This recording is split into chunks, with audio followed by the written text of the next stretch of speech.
Vice President at ex-DepEd Secretary Sara Duterte ay dapat magpaliwanag sa lumalala na education crisis sa bansa. Binigyang diin ni Gabriela Sara Duterte sa nalalapit na national budget deliberations. Kailangan busisiin ang bagsak na performance ng Department of Education at tumitinding krisis.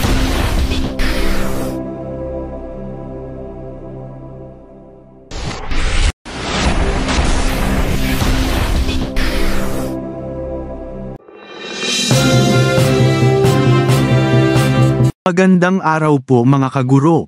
Vice President at ex-DepEd Secretary Sara Duterte ay dapat magpaliwanag sa lumalala na education crisis sa bansa.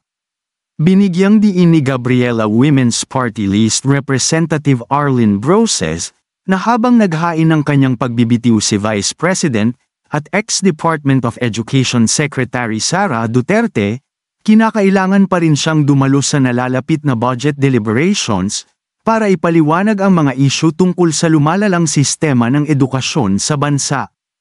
Ang Pilipinas ay na-rank sa pinakamababa sa pagsusulit sa creative thinking ng Program for International Student Assessment o PISA. Ang DepEd, batay sa ikalawang DepEd Basic Education Report ni Secretary at Vice President Sara Duterte, na inilabas noong Enero, ay nakapagtayo lamang ng humigit kumulang 3,600 na classrooms noong 2023 mula sa planong 6,300 na mga classrooms. Hindi pa lusot si VP Sara Duterte sa nalalapit na national budget deliberations.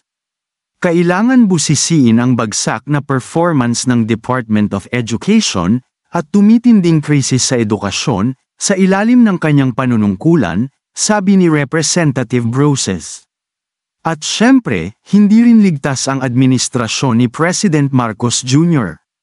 Imbes na isama sa mga prioridad ang pagsasaayos ng sistema ng edukasyon, charter change ang pilit na isinaksak sa lalamunan ng mga Pilipino, dagdag pa niya.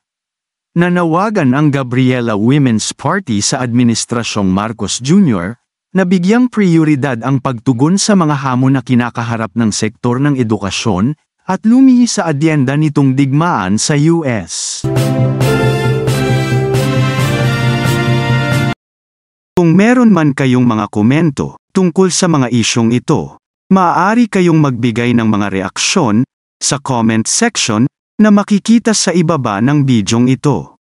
Maraming salamat, at kung ikaw ay interesado ng mga bidyong tulad nito, mangyaring suportahan ang channel na ito sa pamamagitan ng pagpindot ng like, pag-share ng mga video at kung bago ka pa lang sa channel na ito, please subscribe sa channel na ito at pindutin ang notification bell at piliin ang all upang maabisuhan ka para sa mga paparating pang mga videos.